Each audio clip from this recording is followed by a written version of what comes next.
அன்னைக்கு ஒரு நாள் டே வந்து இப்படிதான் போச்சு. மார்னிங் வந்து நான் சப்பாத்தி வித் கேரட், அப்புறம் பீட்ரூட்லாம் போட்டு குட்டி குட்டியா கட் பண்ணி எக் போட்டு நான் வந்து செஞ்சு, அந்த டிஃபன் வந்து சாப்பிட்டுட்டு இருந்தேன். ஸோ ரொம்ப நல்லா இருந்துச்சு. ஃபேஸ்ல வந்து எந்த மேக்கப்பும் கிடையாது.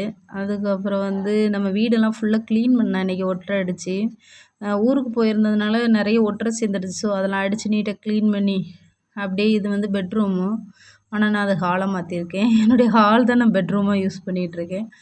அதுக்கப்புறம் பார்த்தீங்கன்னா, நம்மளுடைய கிச்சன்லாம் ஃபுல்லா நீட்டா கிளீன் பண்ணி, நல்லா ஒட்டற அடிச்சு நீட்டா கிளீன் பண்ணி, எல்லா பாத்திரத்துலேருந்து எல்லாத்தையும் நல்லா நீட்டா ஆர்கனைஸ் பண்ணியிருந்தேன். நான் இடையில இப்ப ரிலையன்ஸ் சூப்பர் மார்க்கெட் போயிருந்தேன். ஸோ அதில வந்து நான் ஒரு காஃபி ஒண்ணு வாங்கியிருந்தேன். டாடா காஃபி கிராண்டுன்னு. ஸோ இது நான் ஒரு தடவ கூட யூஸ் பண்ணல. இப்போ தான் உங்கட்ட காமிக்கிறேன். சரி நாளைக்கு ஈவினிங் தான் இன்னைக்கு காஃபி போட்டு குடிக்கணும். பிடிச்சிருந்தா லைக் பண்ணுங்க. பாய். See you.